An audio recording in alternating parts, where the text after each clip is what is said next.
મિત્રો આજે આપણે વાત કરવાના છીએ પ્રસૂતિ સહાય યોજના વિશે, જેમાં 37,500 મહિલા કામદાર અને તેમની પત્નીને 6,000 રૂપિયા છે એ મળવાપાત્ર છે. ડાયરેક્ટ એના બેંક ખાતાની અંદર ટોટલ 43,500 રૂપિયા છે એ જમા કરી દેવામાં આવશે. શું છે યોજના એના વિશે સંપૂર્ણ માહિતી તમને આ વિડીયોની અંદર આપવાની છે, તો વિડીયોને પૂરો જોવા વિનંતી. જો તમને વિડીયો ગમે તો લાઈક કરી દેજો, તમારા મિત્રો સુધી શેર કરજો અને ચેનલને સબસ્ક્રાઇબ કરી લેજો, જેથી આવી કોઈ પણ માહિતી આપ સુધી પહોંચતી રહે. ચાલો શરૂ કરીએ.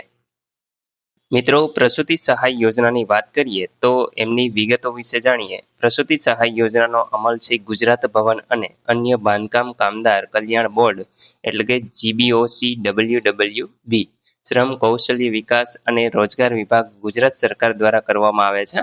આ યોજનાનો ઉદ્દેશ્ય છે ગુજરાત બિલ્ડિંગ અને અન્ય બાંધકામ કામદાર કલ્યાણ બોર્ડમાં નોંધાયેલ મહિલા બાંધકામ કામદારો અને બાંધકામ કામદારોની પત્નીઓને ગર્ભાવસ્થા દરમિયાન નાણાકીય સહાય છે પૂરી પાડવાનો છે અને બાંધકામ કામદારોને સામાજિક સ્થિરતા પ્રદાન કરવાનો આ યોજનાનો મુખ્ય હેતુ છે. મિત્રો, આના લાભો વિશે વાત કરીએ તો આ યોજના હેઠળ નોંધાયેલ બાંધકામ કામદારની પત્નીને પ્રથમ 2 પ્રસૂતિ માટે 6,000 રૂપિયાની નાણાકીય સહાય છે પૂરી પાડવામાં આવે છે.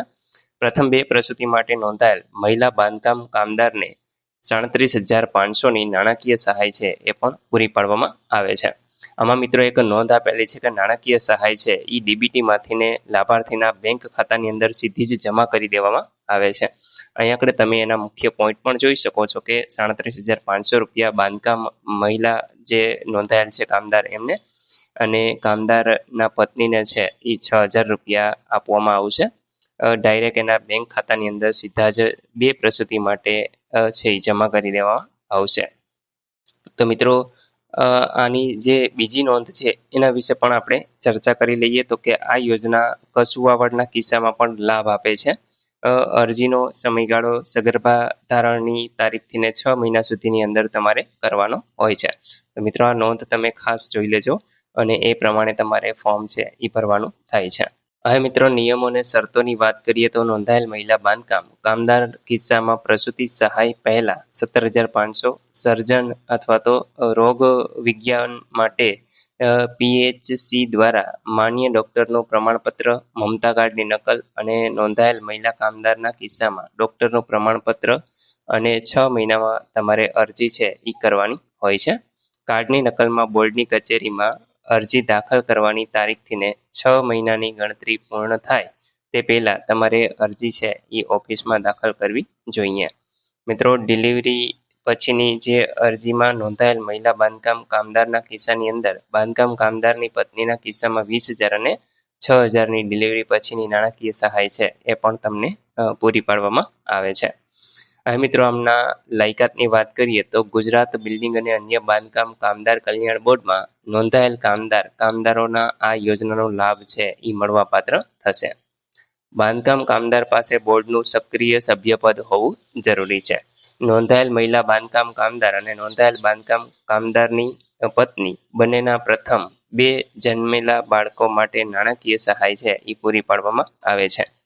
મિત્રો, એમાં તમારે કયા ડોક્યુમેન્ટની જરૂર પડશે તો કે એક તો નિર્માણ કાર્ડ તમારે છે એ અહીંયા રજૂ કરવાનું છે.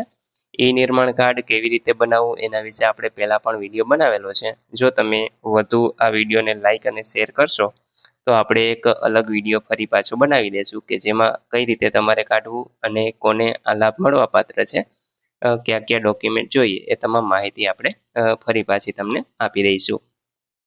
પાસપોર્ટ સાઇઝનો ફોટો, ત્યાર પછી મિત્રો ડૉક્ટરનું પ્રમાણપત્ર, મમતા કાર્ડ એ તમારે રજૂ કરવાનું છે. જન્મ પ્રમાણપત્ર, લાભાર્થીનું આધાર કાર્ડ, બેંક પાસબુકના પ્રથમ પાનાની નકલ, ત્યાર પછી રેશન કાર્ડની નકલ અને સોગંદનામું છે એ તમારે આપવાનું હોય છે. તે ઉપરાંત જરૂરી અન્ય દસ્તાવેજો તમારી પાસેથી માંગવામાં આવે તો એ તમારે રજૂ કરવાના રહેશે. હવે મિત્રો, આમની નોંધ આપેલી છે કે અરજી છે એ ડિલિવરી થયા બાદ 12 મહિનાની અંદર જ તમારે છે એ કરી દેવાની રહેશે. તો મિત્રો, આ રીતે તમને પ્રસૂતિ સહાય યોજનાની અંદર લાભ મેળવવો હોય તો આ તમામ ડોક્યુમેન્ટ છે તમારે રજૂ કરવાના છે અને તમને 43,500 રૂપિયા સુધીની સહાય છે એ સરકાર દ્વારા ડાયરેક્ટ તમારા બેંક ખાતામાં નાખી આપવામાં આવશે. તો મિત્રો આશા રાખું છું કે આ યોજના વિશે તમને સંપૂર્ણ માહિતી મળી ગઈ છે. તેમ છતાં પણ કોઈ પ્રશ્ન હોય તો તમે કોમેન્ટ દ્વારા પૂછી શકો છો. વિડીયોને લાઇક કરી દેજો, તમારા મિત્રો સુધી શેર કરજો અને ચેનલને સબસ્ક્રાઇબ કરી લેજો, જેથી આવી કોઈ પણ માહિતી આપ સુધી પહોંચતી રહે. વિડીયો જોવા બદલ આપનો ખૂબ ખૂબ આભાર. મળીએ એક નવા વિડીયો સાથે. ત્યાં સુધી જય હિન્દ.